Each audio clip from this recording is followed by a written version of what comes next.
In 1935, a man checked into the hotel president in Kansas City under the name Roland T. Owen. He was assigned room 1046.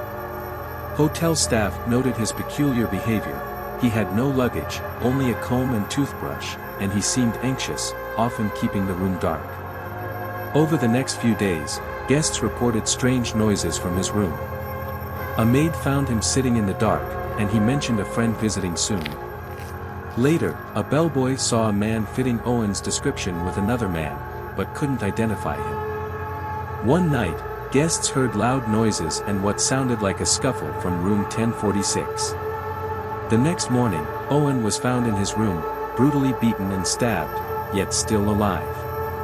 He died shortly after, refusing to reveal who attacked him. The mystery deepened when it was discovered that Roland T. Owen was an alias, and his true identity remained unknown. To this day, the case remains unsolved, leaving many to wonder about the events that transpired in room 1046.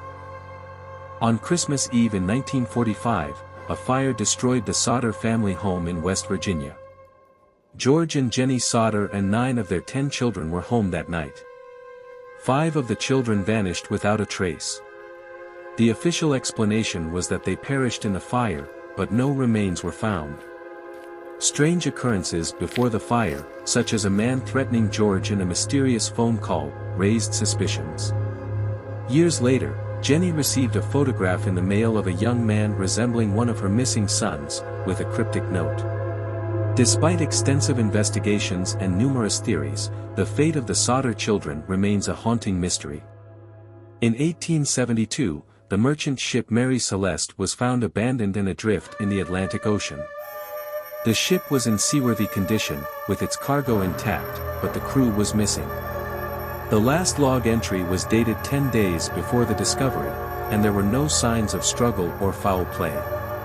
Personal belongings were undisturbed, and ample provisions were on board. Various theories have been proposed, including mutiny, piracy, and even sea monsters, but none provide a satisfactory explanation. The fate of the Mary Celeste's crew remains one of the sea's most enduring mysteries. In the early 19th century, the Bell family of Tennessee reported being terrorized by an invisible entity known as the Bell Witch. The spirit was said to speak, move objects, and physically harm family members. The haunting attracted visitors, including future President Andrew Jackson, who reportedly experienced the phenomena firsthand. The entity claimed to be the spirit of a neighbor, Kate Batts, who had a dispute with the Bell family. The torment continued for years, culminating in the death of the family patriarch, John Bell, whom the spirit claimed to have poisoned. The Bell Witch legend persists, with some claiming the spirit still haunts the area. In 1959, 9 experienced hikers led by Igor Dyatlov embarked on an expedition in the Ural Mountains of Russia. They never returned. Searchers found their tent abandoned and torn from the inside, with the hikers' belongings left behind. The hikers' bodies were discovered in various states. Some were undressed despite freezing temperatures, others had severe injuries, and one was missing her tongue and eyes. The cause of death was ruled as compelling natural force, but the specifics remain unexplained. Theories range from avalanches to secret military tests to paranormal activity, but no consensus has been reached. The Dyatlov Pass Incident remains one of the most chilling and perplexing mysteries in modern history.